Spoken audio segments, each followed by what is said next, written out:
Hey, this is John Ainslie, writer, director, and composer of Do Not Disturb, and I'm on Beyond the Void Horror Podcast.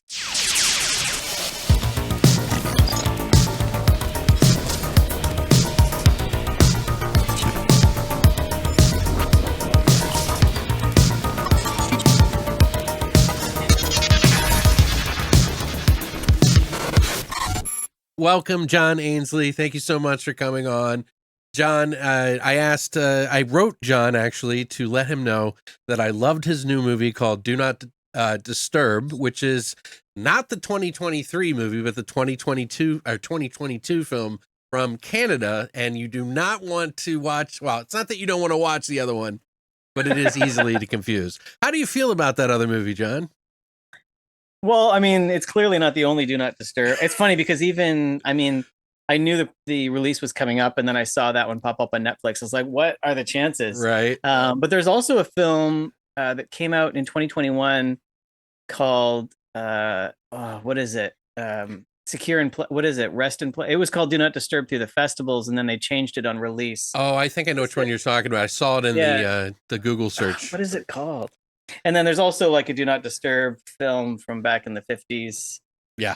It's, it's a hotel thing. It's and there's tons of like horror novels if you really want to get on Amazon and get confused. But there's only one about, people taking things and getting pretty wild. And yeah, this one really, guys, like seriously, I know some of you are always like, some of my viewers are like, they get excited when when I get excited about stuff, but then they also, I never, like, my thing is not to be a tastemaker, but also to be like, hey, this is a jumping board so that you can kind of know what you like. But I think a lot of my friends are pretty anxious about this one now because I've been touting it for a while. How did you come up with the idea? And maybe you should explain to them what Do Not Disturb is in the best way without really spoiling it, because a lot of the fun is just experiencing it, right? So, well, and I've said this before, but I don't think this is a film that really falls victim to spoilers. It's kind of true, yeah. I think you can know what's coming and have no clue how it's coming and still be entertained by this film. Because I don't know, it's a weird movie that way. It doesn't follow traditional plot. It doesn't. I mean, it does follow structure, but it's kind of buried within a cycle of modeled after a cycle of abuse. The film takes place in a series of events that are the same group or similar group of scenes over and over again. They come into the room, they have a conversation, something happens, and they react. And that happens, I think, 5 times to the feature in escalating fashion. But it's weird because when you're editing it, you're like, oh, am I just telling the same 5 scenes over and over again? But that's kind of how like abusive relationships work, right? You just take the abuse, and tell yourself that next time it'll be better. But next time it's usually worse. And then eventually you just decide to end it. Either yourself or them speak, and I don't remember who. But I wrote down honeymoon couple develops cannibal sex fetish. And then I sort of built a little more tropey of a film, leaning into the gore, leaning into the blood. And it was fun, but it didn't have any like story depth to really pitch it with. And it just seemed like every time I said cannibal sex fetish, every sales person or anyone who could finance this thing would be like, done. Yeah, no, I think not interested. Go away. So I lost the sex fetish term, even though like there actually does exist a fetish where I forget what it's called now, but there is a real sexual fetish about people who can only get aroused if they're eating human flesh. And they only get aroused if they're eating human flesh, and they'll only eat human flesh while aroused. So I don't know what it's like chicken and the egg, but it does exist. And there is a movie, and I don't know the title of it, but I remember back in the day when VHS stores existed, you could walk into random VHS stores and find movies that you'd never heard of and will never hear again, and rent them for like a dozen for $1 for the weekend and watch, trauma type films. And like, I think I know which one you're talking about, actually. There was one about a dude who got pissed off at his wife while they were having sex, or she cheated on him. I can't remember, but he kills her. And then he cuts her up to hide her, and then he starts eating her. But he eats her by accident. He makes himself a sandwich, and it's like ridiculous because it's like her hand between like, 2 pieces of bread. And he's like eating, and then he realizes, and he, and then he gets addicted to human meat. So he starts getting hookers and killing them, and and feeding his construction friends. But I can't remember. Like I found that movie on VHS. I have no clue what it's called. I've Googled it. It's I'm almost fairly positive it's called Microwave Massacre. I'm gonna I watch it. could be wrong, but it's been a while since I seen it. It's either that or, but I would say Cannibal Campout, unless it was like a shot on video No, film. You know that no, one this though. yeah, but it wasn't that one. This one is like it was really good bad, you know. Okay.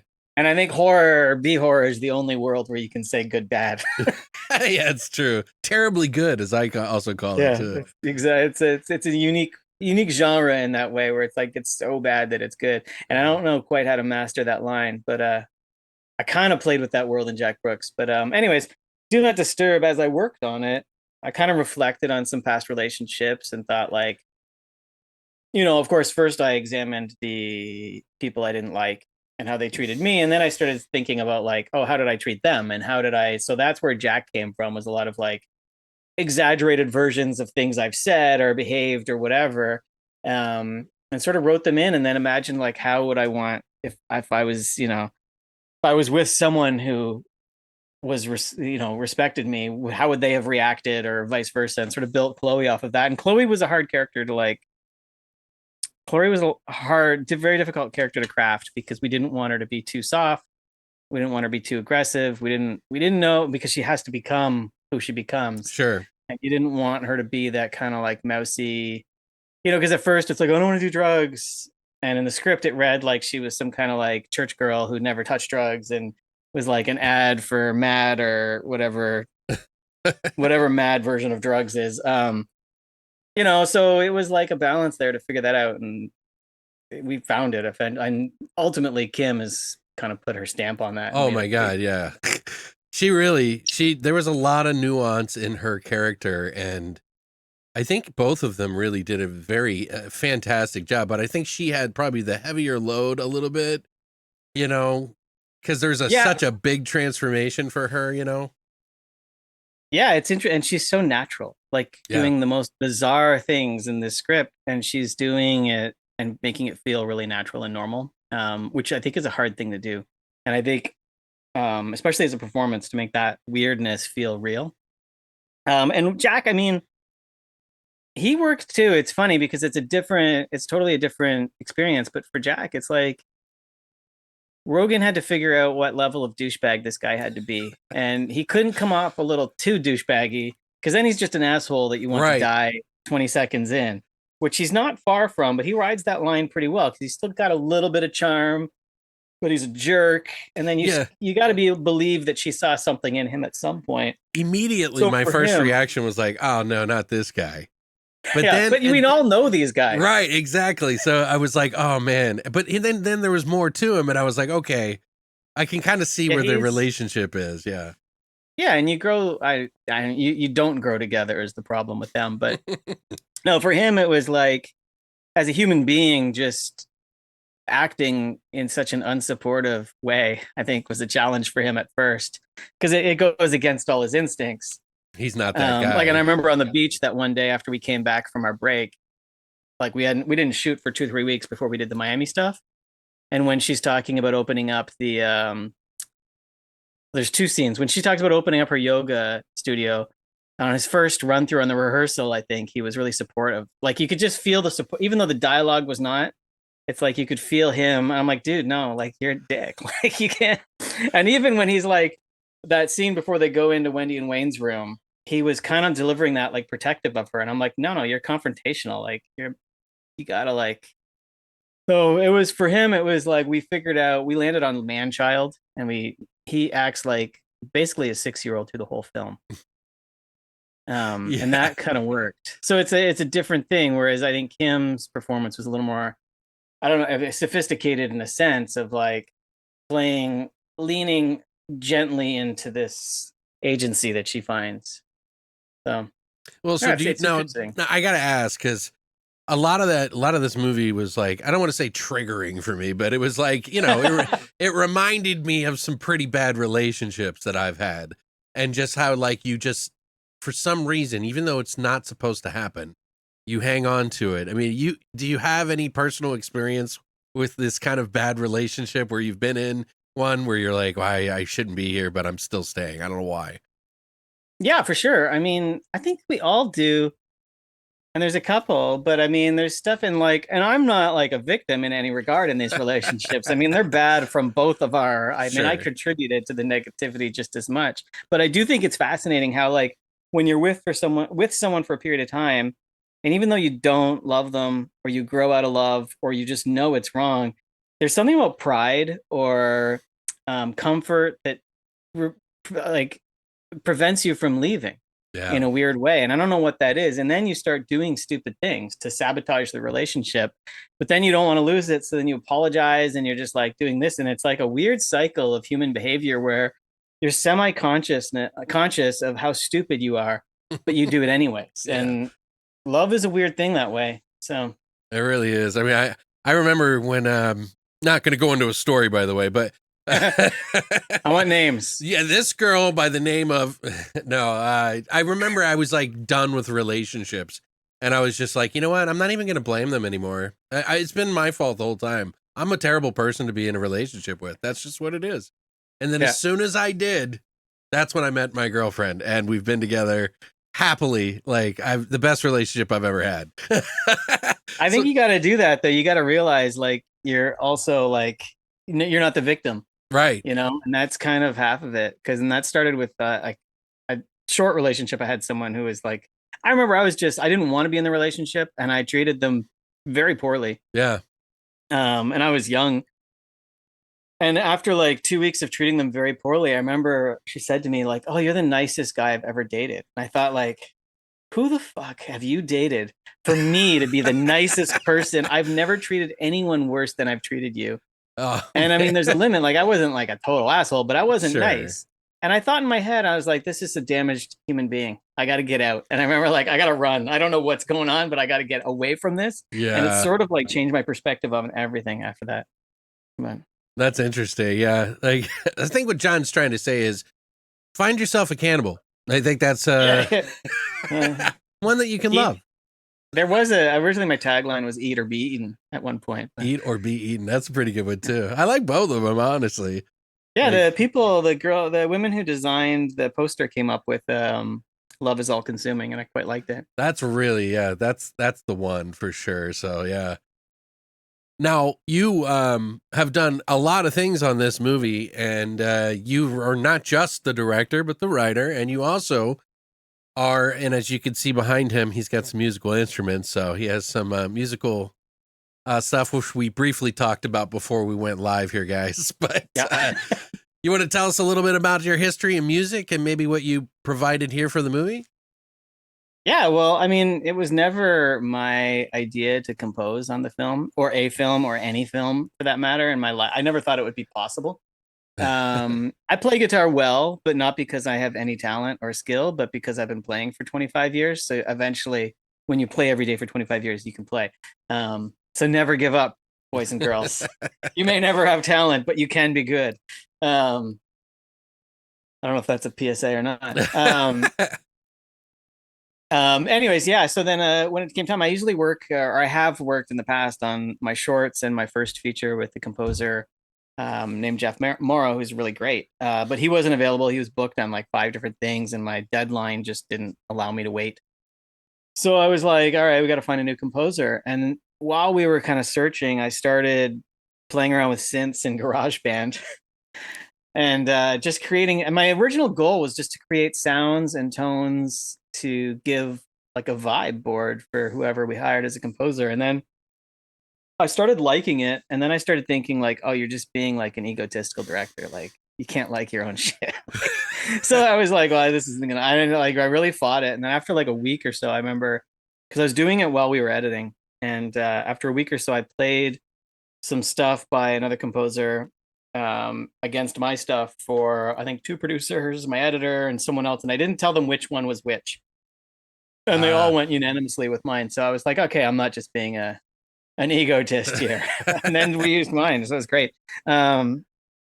But I don't know, there was something about because I already heard these noises in my head. It was just a matter of sort of figuring out how to like make a synth work. I'd never played around with a digital synth in my life. So that was the first task. And then once I started playing, I could start feeling like, because I knew I wanted, like, there's moments where when as Chloe turns, I knew I wanted that sound a gator makes before it attacks. Um, there's just little like organic noises that are digitally created. And I just need, like, I didn't want a score that elevated the tension and elevated the plot. I wanted a score that reflected her state of mind and Okay. where her level of insanity was, in hopes that that would immerse the audience and make them feel what she's feeling.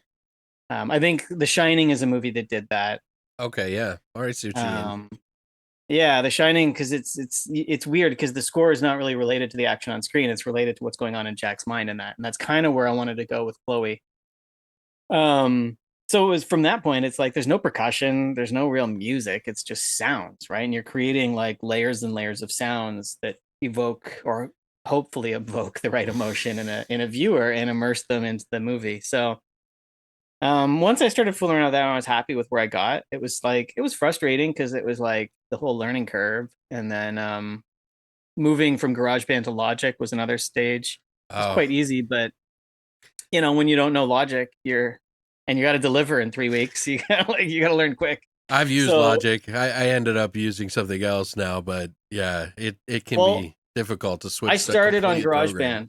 Yeah, So it's true. Logic is basically just fancy GarageBand, or I Okay, should yeah. say GarageBand is just less fancy Yeah. Logic. But it's essentially what. So the like it's there, and then it's just like you learning how like you know because I'm a video editor at heart, so it's like you export things and music, you bounce things. So like the terminology and like just weird things and knowing like what kilohertz and all these other things and it's weird, right? Because music defaults at 44 kilohertz Yeah, when you're okay. composing, but movies live at 48. So then when you move your music over, everything is playing just slightly pitched up. Okay. And I don't think most people notice I that, but it didn't drives yeah, I me don't think I've ever crazy. noticed Oh, it. it drives me insane. Like I when I license a song and then I get it in the mix and I'm like, it's just playing like 0.5% faster and you can hear the pitch shift. It really drove like my with my score and that because I've got some really piercing sounds in the score that border on like people running out of the theater because it hurts their ears so badly and I Yeah, kind of want to like get that line as hard as like close as I can. And my mixers were just like, no, this is not you're too far. And I'm like, but I want it like it's got to irritate people. It's got to be like I'm shoving my finger in their eyes or ears.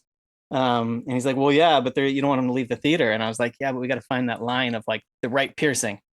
sure. So, and that's kind of where I lived with that score is like full high frequency or full low. There's very few mids in that score. So Well, I mean, that's kind of how the story is in a way. I mean, although, yeah, I'm a because they person of kind of live in a extremes. perpetual state of like annoyance.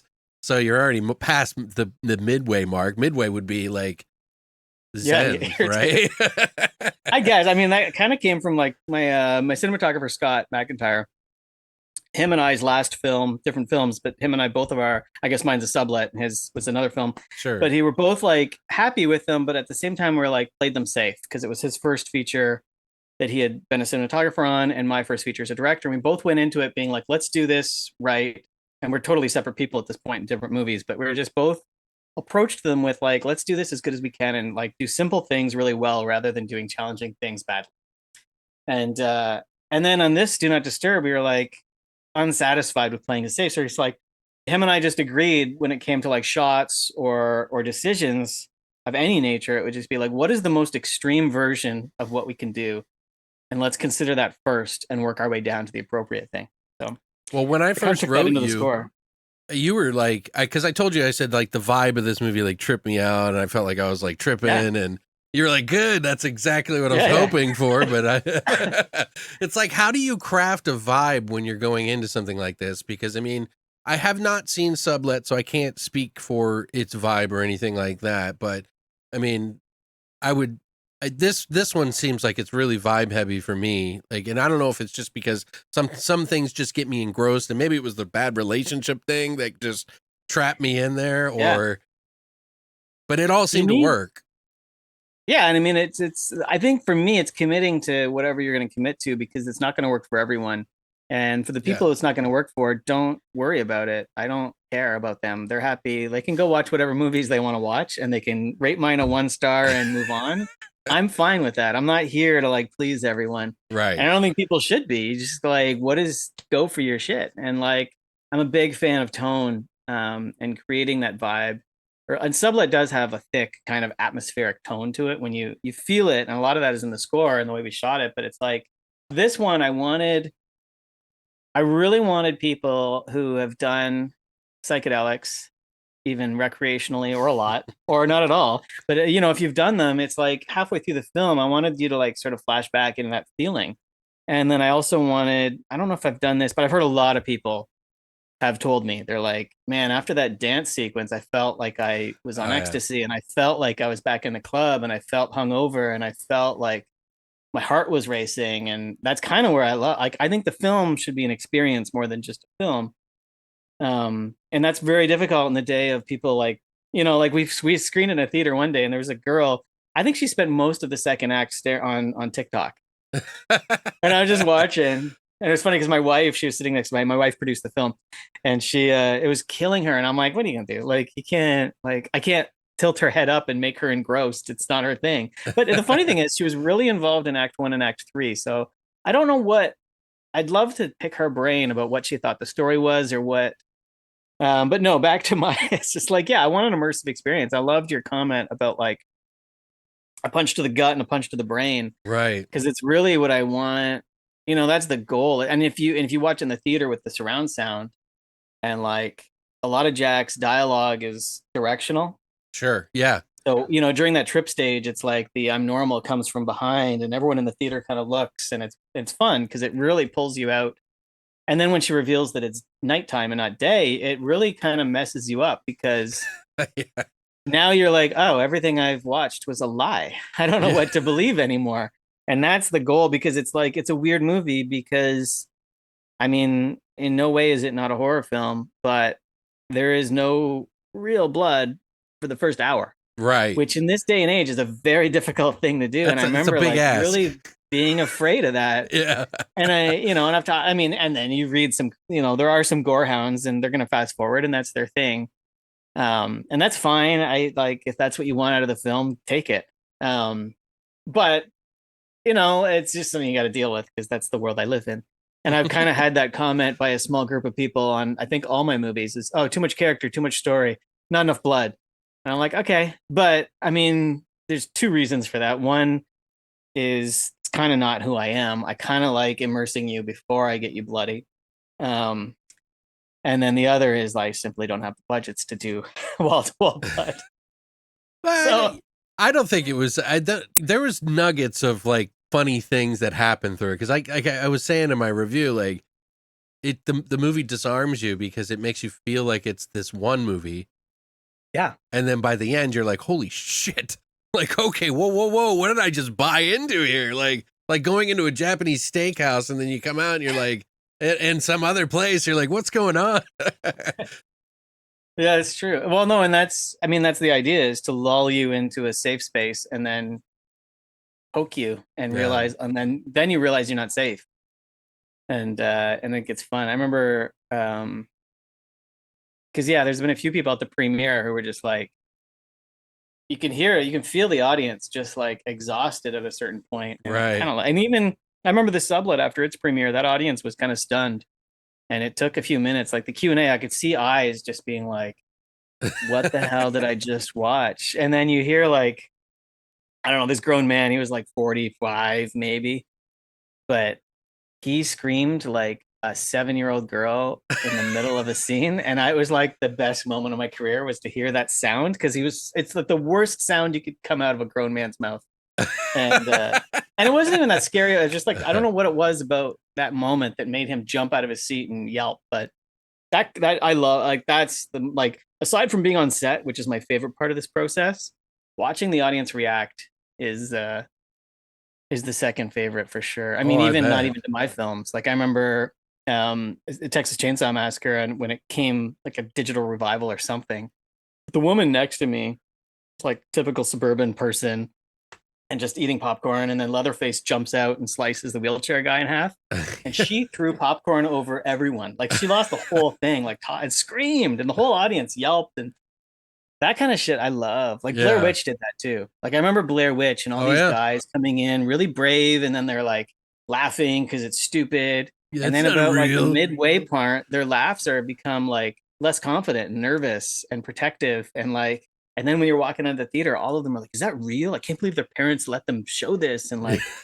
that Blair Witch, I mean, people like I know a lot of people underrate that movie, but it's like You the know, cultural significance. I find that the like you mentioned Texas Chainsaw and you also mentioned found footage, which I feel like a lot those two films in particular have that kind of rawness to them Yeah. because they both feel like they're real. You know what I mean? In a way, like they're not rooted in some sort of play. Like here's a play and these are these Yeah. people. It like feels like very realistic characters and everything.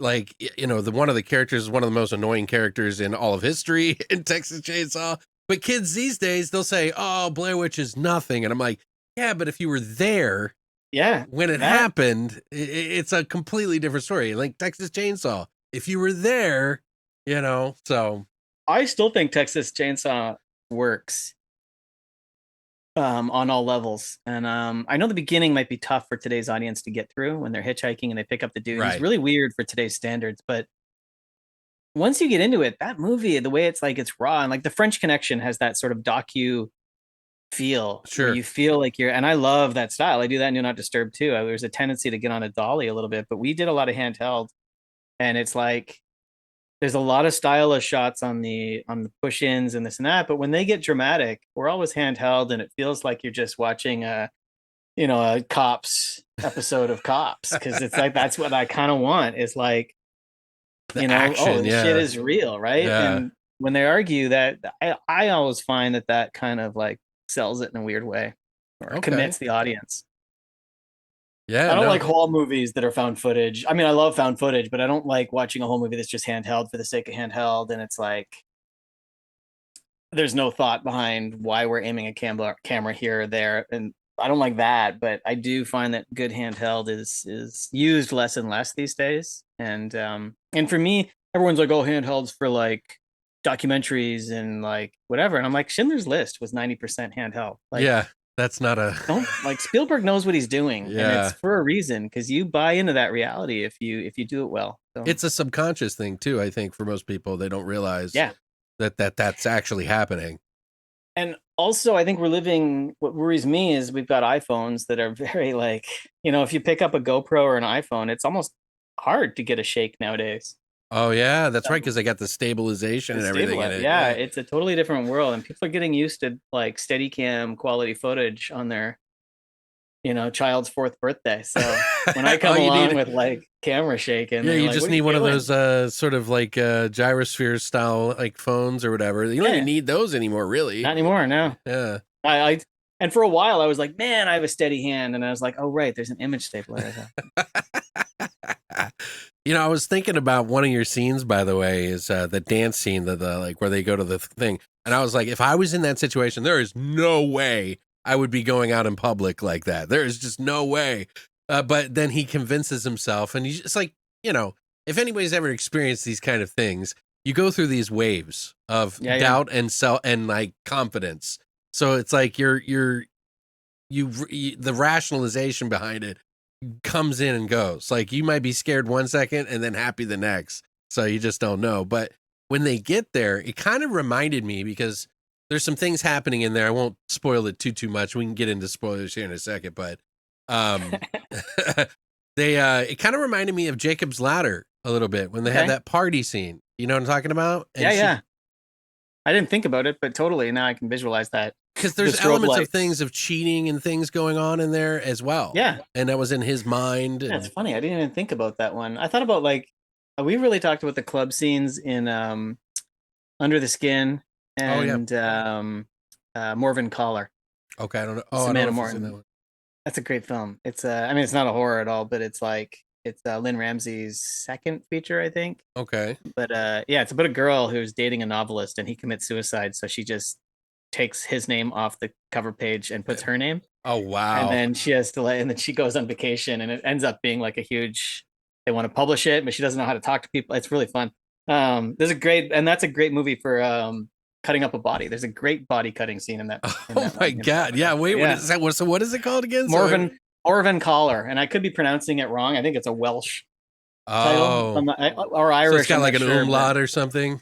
no, but it's just I know they pronounce things like Morven Collar. I don't know. I can't get there. I'm gonna have to look it up. It But sounds like a it's Lynn Ramsey. reverse. I mean, she did Okay. Ratcatcher.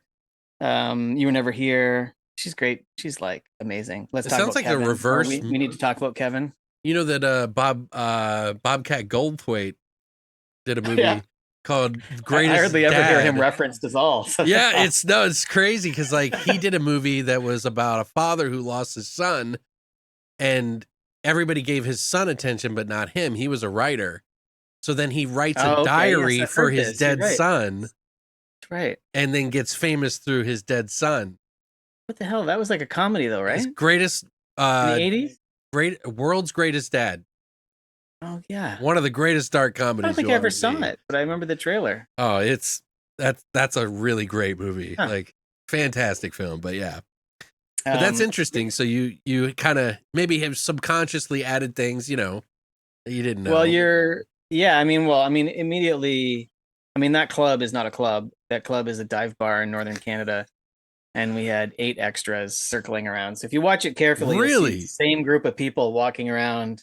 And we have a great assistant director who is like really good at moving people.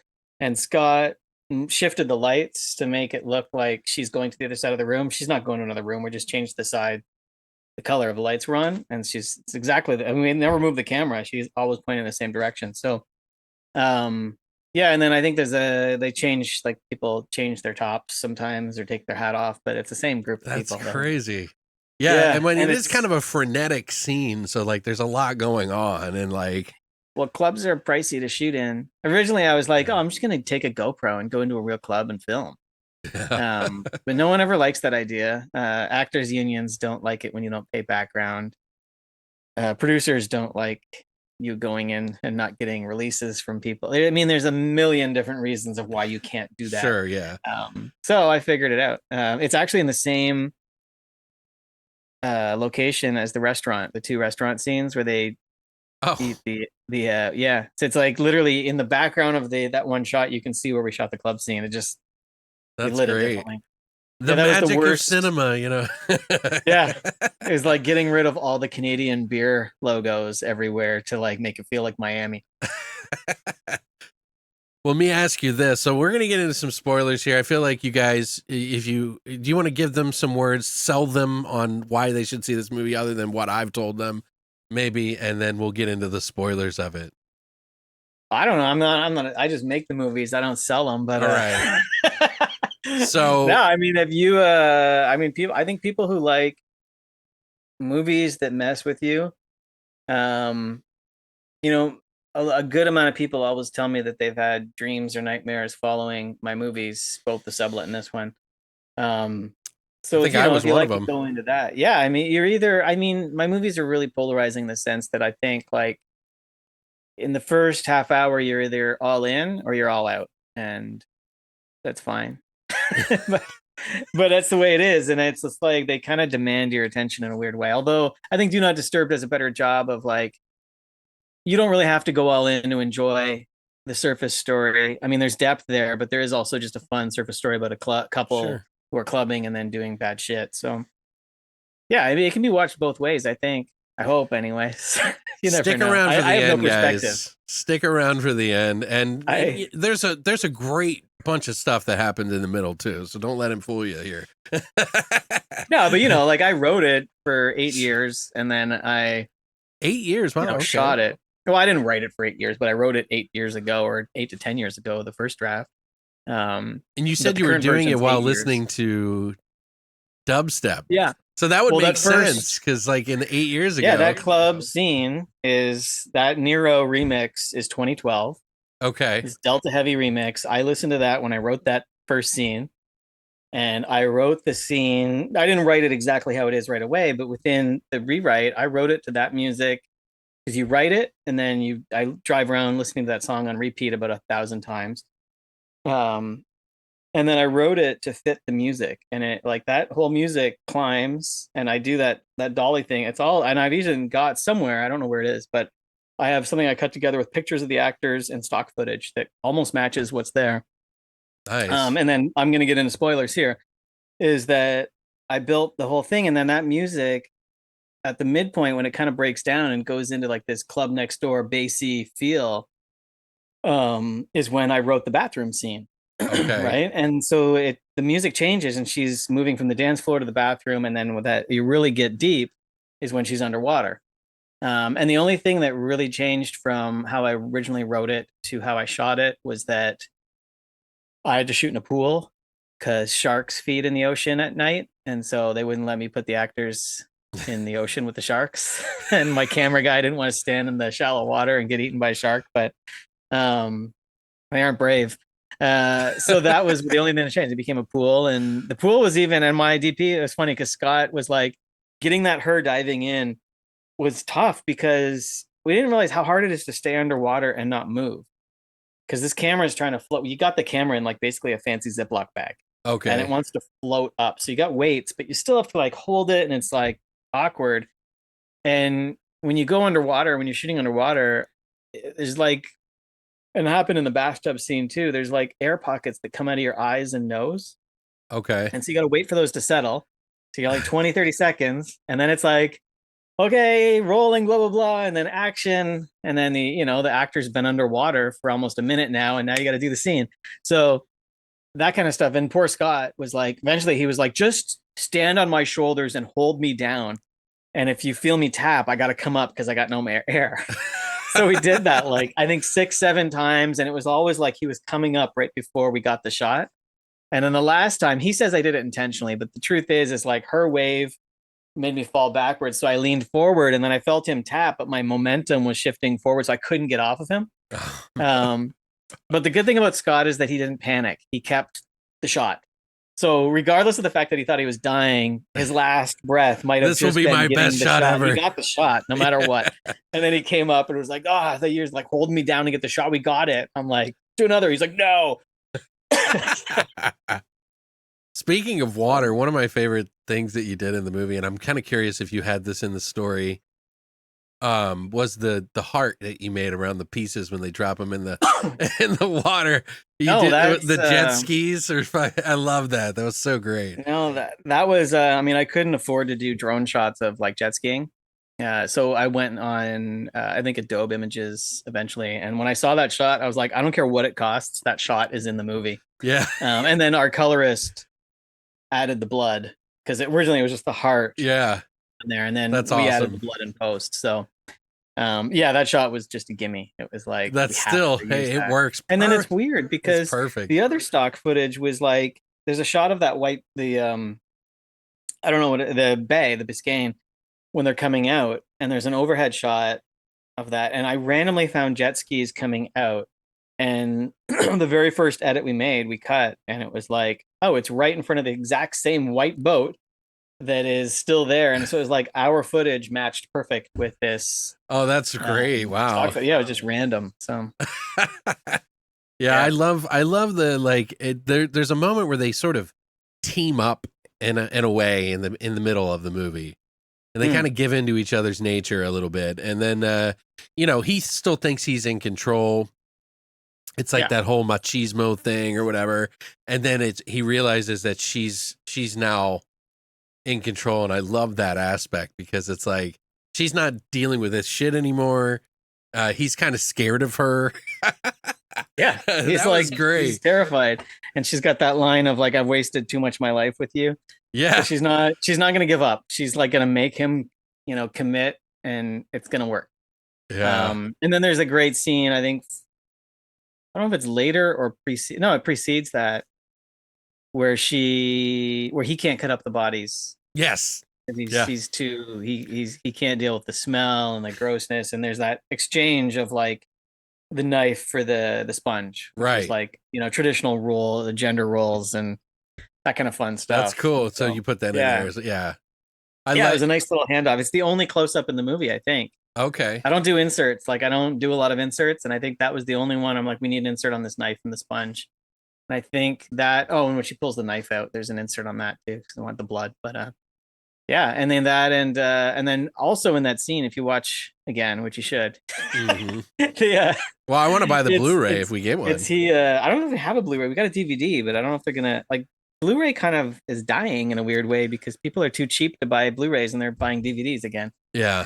Um, but yeah, you'll notice like after that scene when she takes that swap happens, he's like there's a wide shot of him. I think it's in some of the promos of him between the two windows, or just blasting, and it's just him between the light. And then it cuts to looking down the hallway, and he covers the light, and his face after that point is almost never lit. He's gone into the Oh, darkness until okay. he's lost his whole personality. So if you Yeah. like, there's a lot of play of light in this movie where she's always closer to the window, always closer to the light, and whenever she's drawn in a shadow, it's because he's blocking her from the light. And then as she sort Oh. of descends into the madness, he's shadowing her the entire time until she becomes the shadow at that window scene when So she's there's when the roles have reversed. see this I didn't I should have watched it a third or second second. I watched half of it again just to kind of refresh myself a little bit. But yeah, no, I that's pretty cool. I like that you did that in there because like, you know, it's all about her in the end, about overcoming this bad relationship and kind of getting the courage to be herself. So that smile at the end is like, you know, it's like I did it, you know. I'm Yeah, free. and she looks straight down the barrel, making us all complicit with what she's done, which was I mean I didn't plan that. That was like in the edit. We're just like she looks at the camera at the end of that take, and I just thought one frame of her. It's like Miami Airport in the background. It's perfect. And she's got That the is t-shirt really on. good. Yeah. Yeah, she have to go to a kind of a crazy place here to get some of She the stuff Yeah, but done at the she's end? like, yeah, but like she's a really cool actress, and that she's like, I know she's got her crazy places, but I'm not really like, it Yeah. was, she's pretty effortless. It's like, we spoke the first time, for 3 or 4 hours about not really the script. We just spoke about relationships and life and goals and missed opportunities and mostly relationships. And then we spoke again about a week before production, and that was it. Like, Wow. got on set and she just knew. And then when she goes into her little shadow talking to her scene with during the Oh, Wendy yeah. spoiler, that Wendy Oh, the, we're the Wendy fine. kill scene, which is probably my favorite scene in the movie. Well, I don't know, it's probably, yeah, I think it's my favorite film and the favorite scene, because when she's in the Everybody did corner really good in screaming and that. talking to her shadow and Wendy comes in, and Wendy's just like, that's another one. Janet, I didn't like, I think I talked to her for about half an hour on the, because I've known Janet for a long time, and we did a short film together in which I knew her because I cast her son in the sublet. So in sublet, there's a 1 year old, and that's her son Porter that is Oh, in the wow. sublet. Okay. And so I knew Janet from being on set and as a friend and whatever. And then I put her in the short film. She did a short, like the small character as like a favor for me. And I think she's on screen for like 3 seconds or something. And then after I got done shooting that, I was like, man, is she talented? Like, what a waste. Like, what have I done? And so I've always been trying to give her a role. And then I was like able to cast her in this. And then it was literally like, talked to her for half an hour. I'm like, listen, I think you're just a woman who was married to the wrong guy for a long time, and now you've been divorced for 2 years. You're dating this dude who's got money and he's fun, and you're just like, fuck everything and like fuck everyone and fuck it all. I'm having a good time. And she's like, I can do that. And she did it. So Yeah. yeah, and then she came up with this sort of zany Midwestern kind of like fun girl. Like, it was so, I don't even know where she pulled it from, but when she She comes did into that really room, good. well, it's so off-putting because Chloe's in the corner talking to her shadow, literally She like talking to her trips over shadow. the bed and then Yeah, knocks the lamp over and yeah. then she's like Which talking to the shadow. Yeah. on a little bubble note, if you go back to them sitting on the couch, the lamp is already knocked over Oh, okay. behind them, but you don't know because that happened earlier. Um, but yeah, she's there, and then Jack is like having a party in his head, and that line in the movie, like it's in the script of like, because there is no music playing, and then he's like, "Oh, is it too loud?" Because she asks for music because he's dancing, and he's That's got right. music in his head, and him answering the door naked, which was like really awkward to shoot because it took like 3 hours, and he's running around with a sock. And we're trying to like, it's just a weird, and he's like gelatined up to make him look sweaty, and it was, Yeah, you do Rogan some really awkward fucking things committed on. to that. That's great, dude. Yeah, and I loved that was the one thing, is I needed a room with a hallway, because and that scene, because I wanted him to look through the people and have like at least 5 steps before, because he could just have the conversation there. But I loved the idea of him like interacting with Wendy and then running, and it's like a secret, and he's interacting with his wife and then back and forth, which gave that scene so much fun, I think. So Which he would have normally been like very not that way, but it's no, he like wouldn't have bothered to get off the couch. He would be talking. Like, I loved him like acting like a spy where he's like hugging the wall and it's funny to me because like I don't know if like I think there's 2 or 3 reviews that mention his body. Really? Yeah, there's one review early out of Fright Fest that was like, I think I'd give this 4 stars, but because of Rogan's ass, I'll give it 4.5.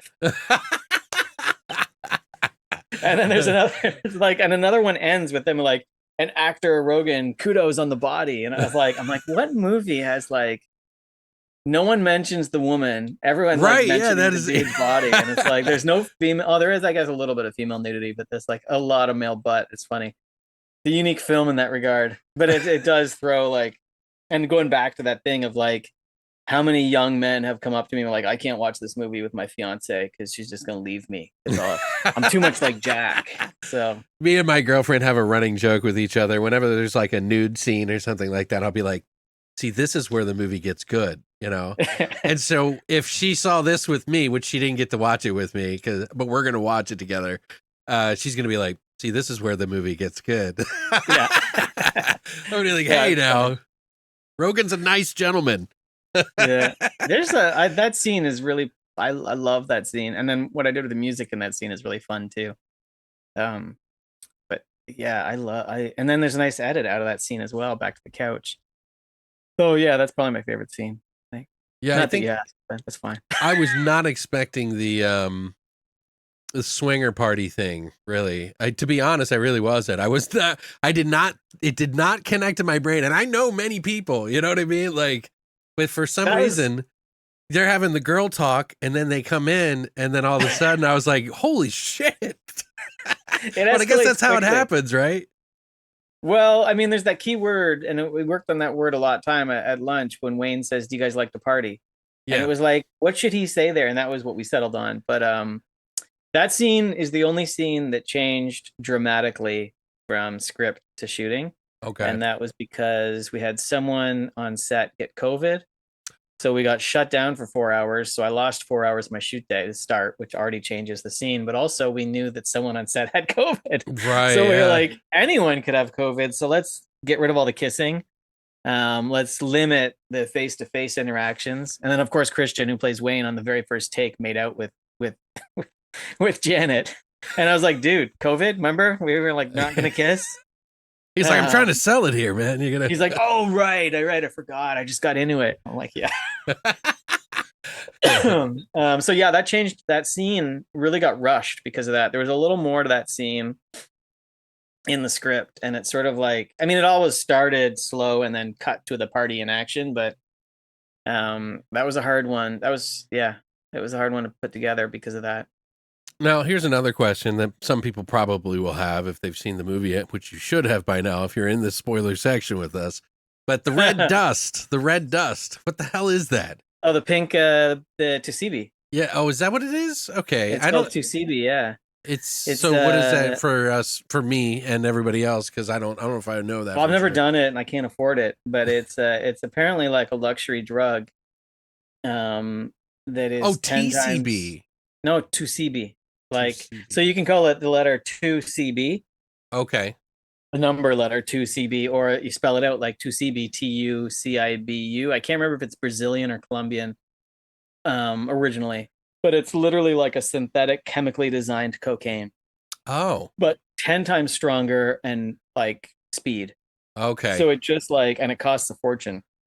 So I'll never be near it. But yeah, I just found out about it because I was like, Coke isn't enough. I want like, I kept Googling like, because I needed it to be like recreational drugs. Sure.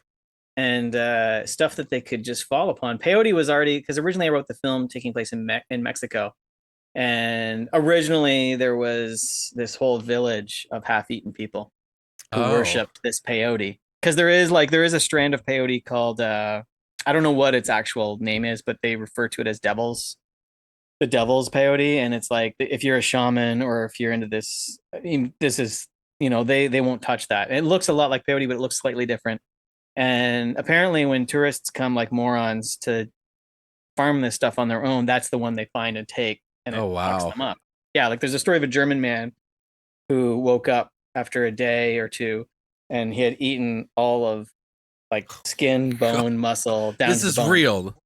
for legit. Yeah, and there's Oh like stories wow. of like a couple who did it, and this farmer who thought they were just he was like annoyed that they were hanging their clothes on a tree, and he got back down there and realized it was like his girlfriend's body parts that he was hanging on the tree to dry. And like, yeah, no, it's like there's a reason that Wow. they say don't go to Mexico and do peyote on your own. Find a shaman, do it right. Right. Because yeah, so that was already there, and then I wanted like I didn't really want to like explain that too much, but I also Sure. didn't want to like piss off the ayahuasca and peyote culture. Yeah. Um, but I kind of wanted to be a cautionary tale about doing that without having to say it's a cautionary tale. I was curious about um, that because, like, it's like I was like, I don't know. Like, I've done some stuff, but I don't remember ever feeling that urge. But I well, guess if you that's take a well, certain no, but kind, yeah, if you take a certain kind and then if you blend it with synthetic drugs and you take 5 times more than you're supposed to take, it's on a different combined with trajectory. cocaine and synthetic Yeah. cocaine and pot and alcohol and bad vibes in your brain already, bad shit happens. But Yeah. also, I mean, and that's the whole thing because a lot of like there is cannibalism associated with this bad peyote, but primarily a lot of the cannibalism was built by the Christians trying to um, get rid of the Aztec culture and get rid of the Sure. whatever the original Mexican culture was, and try to like be like cautionary tales about not believing in God and all this stuff. Is like you'll fall victim to these cannibals. So I wanted to be careful about that without it being obvious that I'm being careful. So I kind of added these synthetic drugs, and then the idea of this dude on the beach who's like this rich, super rich dude who just started partying in Dubai or somewhere on a cruise ship. Because there is a scene that we did cut that line of dialogue out. He lists like I think 10 cities where he partied before he ended up on a beach in Miami. And so the idea is that like That's the Rupinder and I sort of prequel. built up. Yeah, well, Rupinder, the actor who plays Saj on the beach, we talked about giving that guy a prequel Yeah. about like this epic party that went on for months on boats and in different cities where he I've been just like walking for days. I've yeah. been That's my like that is one of my favorite lines of the movie. Where he's like, I've been walking for days. It's just so hot. And like you think he's gonna say something meaningful and just hot. And if you've ever been to Miami in the summer, hot is the because you could describe it more, but you're so exhausted that you wouldn't bother with the words. Um so to CB, I don't know where Google search popped that up, but I liked the idea of this like hyperamphetamine ramping up the hallucinogenics of the psychedelics and adding to that. And then I like the idea of like when they sort of figure it out, he's like they're arguing about him sleeping with Wendy, and he doesn't remember that. And then he's just like, oh, there's cocaine here, and she's like, don't change the subject, as though it's like a normal relationship discussion. Um, I always like dropping those weird things in where she's like, you know, I love when you do the like time jumps in there. Those are so effective because the tendency when you do like drug fueled movies is to like warp things or yeah, change the camera perspective a little bit, which you do like different shots and different angles, but you didn't yeah, really do that. You just kind of time jump so it would be seamless. And yeah, I and it kind of was love that. playing with continuity, intentionally breaking the axis, and she would exit screen left and enter screen right wearing a different shirt or a bikini, I guess it was. And then I made a point of starting the whole thing in the daytime and commenting on him closing the blinds. So when she opens them, it's night. Right, But yeah. you just think 2 minutes have gone by, and then when he keeps saying it's normal, and then Yeah. you just tilt down, and that was like The 7 plates you, of steak. yeah, you tilt down and it's like, wait a minute, they did order room service, but then as a viewer, you're like, I don't remember them eating that. And then you're like, I'm fucked up too. Like it's I love that stuff. There's a That little bit of happens that kind though, of guys. stuff. That really does Oh, happen. yeah, Like you will zone out for like 2 hours and not come back. yeah. And then you'll be I like, "Wait, what just happened?" yeah. I love his line about like, is this all this drug is? I can't remember like I don't remember being stoned. What a ripoff. Like uh, And but then of there's a course, little bit of Sublet has a little bit of that kind of stuff that I was practicing with. okay. So it was a Yeah. precursor to this. I definitely want to check it out now. Well, some of it's not at all. It's a more traditional horror film, but there's scenes where she's losing her mind, Mm, and I do time jumps like that. And I did that because I wrote Do Not Disturb before the sublet, and I did that intentionally, gotcha. kind of ramp them up as I was shooting to practice how to move the camera and like fun What wa- stuff like that. so what was the final nail to seal the deal for Do Not Disturb since you've been holding on to it for so long? You know what I mean? Like, what was the pitch, so to speak, that got the producers and Well, it's funny because the one of the executive producers who called me about it, I think he was actually the first producer I pitched in 2012 before I'd even written it. really? And yeah, he's like, I don't know about that. He was one of the like sex fetish guys, cannibal sex fetish, and he was Yeah. just like, I don't know if anyone wants to watch that, and I don't know how I'd sell that, and I don't know how I'd raise money for that. And he was just kind of like interested, but politely, politely let me know it wasn't his thing. Um, but him and I have kept in touch over the years, and he actually had before COVID happened, he had actually set up. We'd started setting up a production at America to film this at a much bigger budget, and we had some interest there. And then it fell apart because of COVID, because America just shut down. And then he actually combined, like Michael actually started a company and started working with a friend of mine, Patrick White, who was one of the Jack Brooks Monster Slayer producers, and Okay. he's been like a friend of mine since high school. So him and I like basically taught each other how to make films by buying a camcorder at like Best Buy and just shooting terrible things.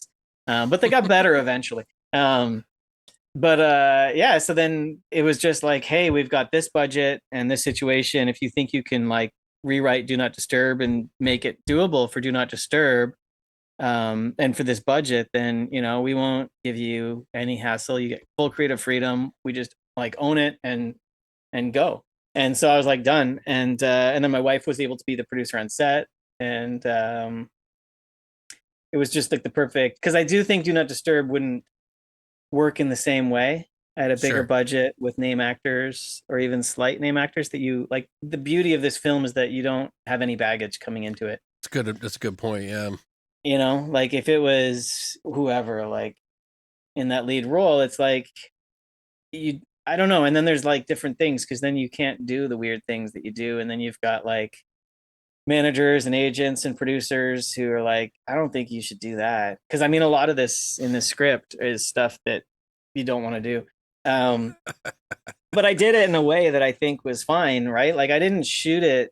I didn't lean into like the slasher kind of gore. I leaned into the dramatic story. So, I mean, you either go one way or the other. So I think in the end, everyone was quite happy with it. But like explaining how I saw the film to people was difficult, I can because I imagine. don't Yeah. think the combination of drama, comedy, like slapstick comedy too, like really silly comedy with like very heavy relationship drama and blood was Yeah. just, it's a stew that you don't see very much, I think. Like, That's a pretty hard balance, to be honest. It could go easily one way or the other. You oh know what I yeah, mean? like on set, my wife and I were like, I don't know, like we're committing now, so it's either gonna work or it won't. We're shooting it. And I mean, I was pretty confident. I mean, never like 100%, but it's like there's some scenes where, like, especially the Wayne scene when he's like, they're having this really heated, almost the climax of their relationship conversation. He's discovered his dead wife's body and is hugging her severed Her arm. arm. Like, it's like it's not even her. He doesn't even pull her. He just pulls out the severed arm, and the lighting is like the most dramatic lighting it gets in the movie, and the music is like chaos, and then they're doing this like relationship thing, and you're like, that's a weird scene. And then like a second before that, you're laughing because he's trying to hide the body and the blood on the bed, but he keeps pulling the sheets one way, and he's an idiot. He doesn't know how to make a bed. Yeah, yeah, So that's it's funny. like going from like slapstick comedy to like, holy fuck, my wife is dead, and like this guy, and it was a balance, and it was either gonna work or it didn't, and I feel like it worked.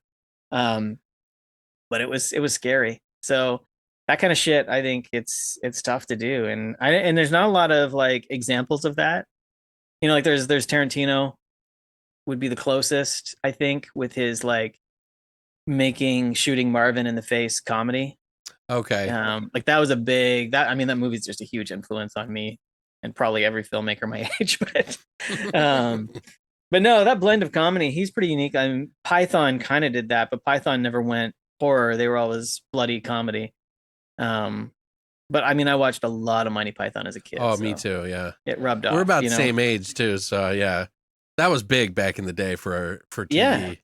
I wasted a lot of my high school years reading Python sketches and writing similar stuff and just obsessed. So yeah, I'm trying to think of another horror comedy that's in that weird kind of heavy drama vein. And it's like, A little more like the dry humor sort of feel to it. yeah, I mean, well, Will Friedkin's Bug Oh, was a huge influence on this one too. yeah, Just that's the a good two, one. the intense couple in a hotel room.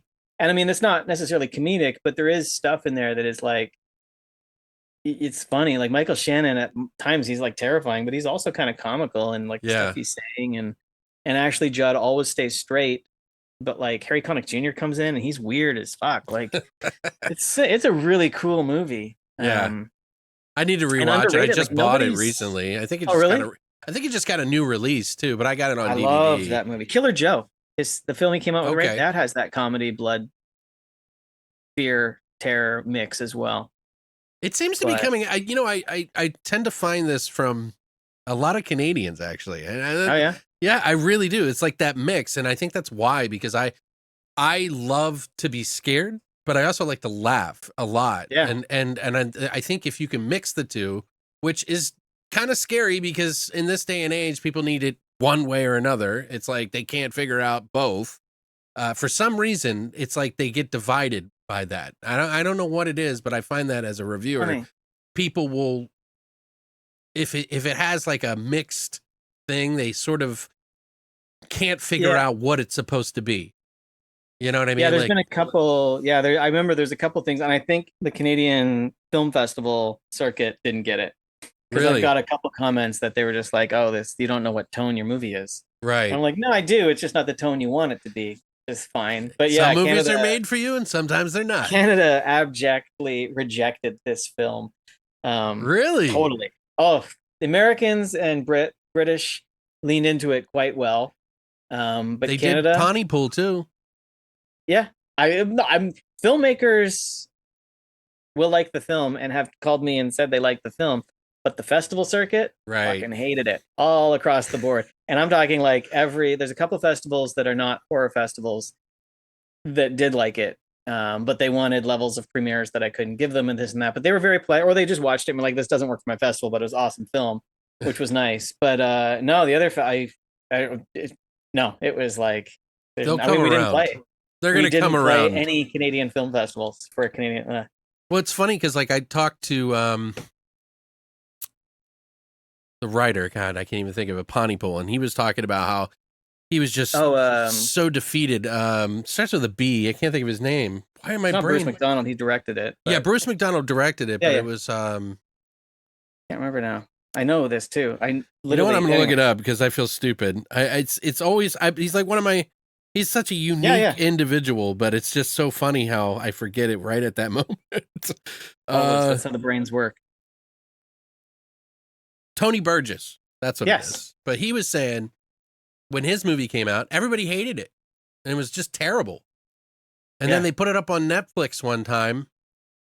And then all of a sudden, it was like a year and a half later, everybody just started loving it all out of the blue. And he was like, where the hell were you guys at? Like, It's weird like that. I mean, all film. I mean, I don't know. I mean, I remember I even like I was reading interviews about like with David Fincher and Ed Norton talking about how much people hated Fight Club. that's so weird. Um, Yeah. yeah, and they were like really bummed about it. But Ed Norton had a good line where they were just like, "Fuck it, we made our movie, we love it, and we got what we wanted, whether people like it or not. Fuck it." Like, and that's how kind of like I went into Do Not Disturb with that attitude of like, I may never get a situation where I'm just allowed to make the film I want to make exactly how I want to make it again. So I'm going to take advantage of it. And I primarily made it like I've watched this thing so many times and I Sure. still enjoy it. And I mean, I made it for myself to watch Sure. primarily, and I'm glad people like it. But I think that attitude also, I mean, I when I start talking to people and they're starting like, "Oh, the audience won't like this," or viewers won't, I'm like, you don't know what the fuck people like. And Right. if to say otherwise, and especially when you get into a film like this, or even like indie films, the whole magic of indie films is that people are taking a chance and it's someone's voice. And you can hate an indie film, but still respect it. Yeah. Whereas I find the Marvel movies, they're fun. I don't You want can to throw bash them Marvel away. movies, but they're kind of for everyone and no one at the same time. And which is a fine thing. Like they're great to watch with my kids. They're great to go to the theater and like have 2 hours of enjoyment, but they don't stick with me. Right. Like Bug. I watched Bug here like what 2 decades ago, and like I still think of it. And like Right. for The Exorcist, or we were talking about Texas Chainsaw Massacre. I'm like, this is like a group of people who barely knew filmmaking, went to the country with a 16 mil camera and non-professional actors, and made something that has spawned $1 billion franchise three, Yeah. 4 decades later. Like that, that's magic. Yeah. That's Well, special. I think that's kind of like the importance, I think, of full control in some of these movies. A lot of these mainstream movies, and I know when indie directors go mainstream, they're like, I'm not used to working with 77 Tough, people yeah. or whatever, or 150 people or whatever. It's like, but I feel like it's like almost like the mainstream starting to learn a little that if you give someone a little bit more control of their art instead of trying to hover over them like that, it's more authentic. I So think there's a balance, and I think it's also left to the individual. And I think if it's you have a funny because I was vision. thinking about this the other day, where there's two different types of reactions to like getting a ton of critical acclaim on your film. It's like I think some people take that and be like, "Oh, I'm a great filmmaker, and I'm gonna not listen to anyone and believe in myself on the next one." But it's like Sure. the other day I was thinking about it, I'm like, "Fuck!" It's like a lot to like my first two films have hit really well. If my third one fails, now I'm like, I'll die, right? Because I got more to live up to. I got to grow every time. So it's like it's a burden in a way, a good burden, but like it's you kind of like, or you get a script and you're like, I don't know, like I don't know if I want to, it's you got to know, and if you know, you go. And a lot of that is that like that's I know a lot of people were critical of Greta Gerwig on Barbie, and like, but if you watch that movie, it's a good movie, and Right. the amount of pressure that I can only imagine she was under from the corporate suite combined with Mattel, the toy company, on a franchise that's probably one of the biggest franchise in American history, if not Yeah. the biggest. And she stood by whatever and made a really decent film that has a voice and a uniqueness to it. And so for her to like at such a young age and such a like I think it's her third or fourth Yeah. feature, like to be able to do that is quite like that, like put aside the filmmaking, just the ability to like stay true and on target and isolate yourself and make a movie with that barrage of, I'm sure, terrible notes coming at her. Yeah. I was Um, impressed that Mattel was so on board with that. Like, I felt like that would be, yeah, they'd be like, no, no, no, no, no, no, no. This is too sacred. Like, I'm sure there was those notes, and I'm sure she got a lot of pressure to do other things. I mean, I don't know, but clearly I don't know, but yeah. but I can imagine, like, just based on the little things that I've done for companies, the amount of thought and caution and bother that goes in. I can only imagine what that kind of money, that pressure that must come with that. So kudos to her. Well, let me ask you this, and then we'll wrap it up for you. I know Yeah, we've yeah. been going for a little while, but so now that you've gotten all this done and, I think I really enjoyed this movie a lot. Are you going to stay within the genre? Are you going to go for something a little different next time, or what do you have something that you're working on? You can't share, I, obviously, but I've got four films I'm trying to make right now. No, wow, five. Well, no, I'm trying to, yeah, four. I'll say four. Four that are written that I'm trying to make, and a fifth that's sure, close. But they're all different. They're all vastly different. I've got one called Hollywood Rejects Strike Back, about an actress who's just totally fed up and decides to like confront and take revenge on everyone who's fucked her over in Hollywood. oh, nice, And it's a comedy with some blood. I'm the one I'm writing right now but it leans more comedy with blood. And there's one I'm writing right now that's similar in nature.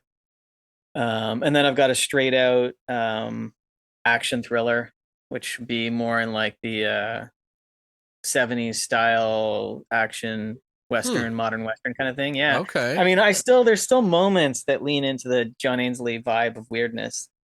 So like I mean there's some weird like because I always find like in action movies when people get shot and they're like beat up and this and that and they keep fighting, I'm like something weird. So of course I wrote like a blood transfusion halfway through it. lead character like forces a cop to give her a blood transfusion, which I just think is funny. And then there's some, so yeah, I mean, there's always my weird. I'm trying to stay away from dreams and psychedelics for one movie at least because it's Yeah. just a lot and it's heavy to manage. But you like vibey films, so I would assume. Yeah, Otherwise, no, yeah. I love tone, like, and even just simple tone. Like, I love when you turn on a movie like Good, Bad, and the Ugly. The second it starts with that note, like it's just it's in the sound, it's in everything, and you just there's a vibe that you fall into 5 minutes in, and you're just in that world. And I don't even know how to do it or describe it, but it's what I go for. And then my fourth film is just I've always wanted to make like a death wish revenge thriller. Okay, yeah. And so but I did this one from a female perspective, and what I don't like about, well, that's not what I don't like. What I just find odd about these revenge films, that's just like they go from normal human being to like psycho killer in one scene. Right, yeah. So in mine, I kind of wanted to do one where she gets beat up and she's trying to get revenge, but the person beats her up twice, and it's like she's got to learn how to fight and she's got to learn how to defend herself, and That's good. it grows and stuff like that. So it's a fun one. Makes you build to love the character a little bit more watching them fail. That's the idea. I mean, that's the same as Do Not Disturb. I'm taking a gamble where the first half of the film is right, very little violence and it's all character, and then the second half of the film is almost all fighting. So yeah, I mean, I don't know. I feel like I'm not a fan. I'm not a fan of like labeling films. I feel like when Blockbuster died and we weren't forced to walk through the comedy aisle, the drama aisle, or the horror aisle, and those are the three options. Basically, and there was a sci-fi aisle, but often sci-fi horror got mixed together. It's true. And so since those buildings got tore down, we've got like it's all who cares? It's either a good film or it's not. I mean, there's moments where I'll turn the TV on and be like, I kind of want to watch a horror, or kind of want to watch an action or a comedy, but generally, I just want to watch something good. And something that does a little little elevated horror, this and that. I'm like, who cares, man? Just make good movies and people will watch them.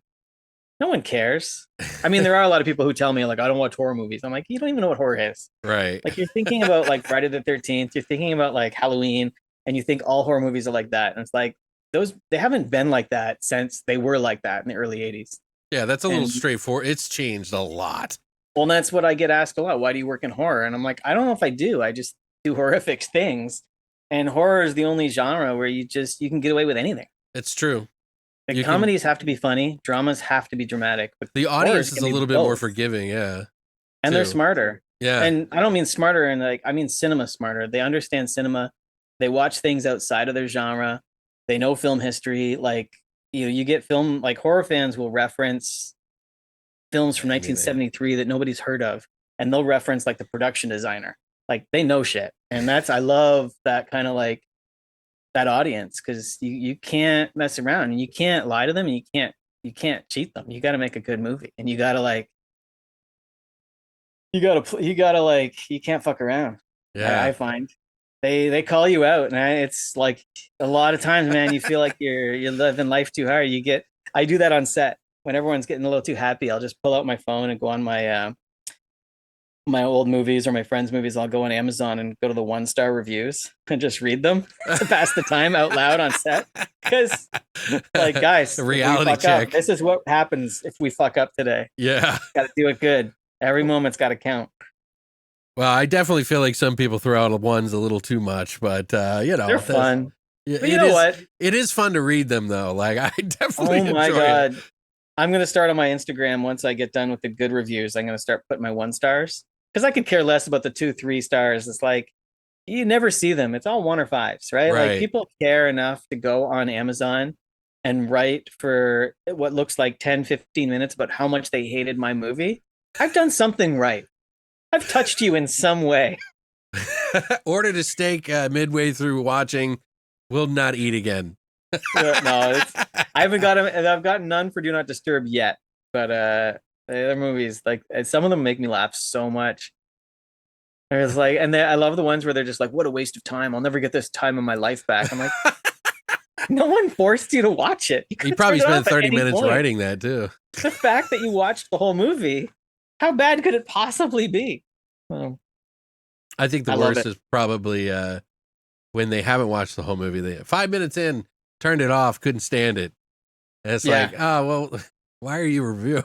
Why are Yeah, you Mel reviewing Gibson. right now? Mel Gibson's got a good story about that on one of his films, and he was like, yeah, the reviewer was telling me from the moment of the opening credits it was flawed, and he's like, I knew they never saw it because we didn't have opening credits. That's great. Yeah. Well, John, it has been a huge pleasure to have you on, man. It's been fun talking with you. And I really look forward. I'm going to check out Sublet for sure. But guys, please trust me on this. Watch Do Not Disturb. It's out now on all your VOD platforms. I don't think it's coming to streaming anywhere yet. I'm hoping in the new year they sign some kind of streaming deal. I don't know how that works. I think following the strike, there was kind of a pause on streaming deals. I don't know. Or we don't get one. I don't know. I think, and possibly a DVD or hopefully a Blu-ray too. But oh, there's definitely a DVD. If you go on, there's a DVD available because I had to approve the cover. Yeah. Okay. I think it's on like deepdiscount.com. Oh, okay. Yeah. DVD Shark. Something like that. Yeah. That's what it used to be called. There is a link. If there's not, there will be in my Instagram handle, Ainslie, at Ainslie on Instagram. I've got like a link tree there, and I'll make sure the DVD sale's there. I'll put a link down for you guys to follow him on Instagram. So yeah. Yeah, man. Apparently I need followers. Ah, I'm terrible at social media. I like to create things. I'm terrible at social media. The 1 year I was like, I think it was last year, they were like, everyone was doing these great top 12 posts or top 9 posts. I don't know what it is. But I was like, oh, I should do one of those. And I was like, oh, I only have 9 posts. I can't even do this. You should have done it. That would have been perfect. My top 9 posts in order. Well, if I'm not pushing a movie, I don't really post too much. So you're busy creating art, right? So it's like I just find that in the age of social media, people post everything, and I'm decided that I can't be that person, so I'm going to be selective and try to post quality. I don't know if it'll go anywhere or be appreciated at all, but quality over quantity. Yeah. Well, thank you for coming on, John. Hopefully I'll see you next time for the next movie and for sure. Chat with you again. Maybe if you got something coming, let me know. Maybe we can pump it out for you together. You know? Yeah. So, but thanks so much for taking your time out today, man. And we'll talk to you next time. Awesome. Thanks so much for having me. Join us.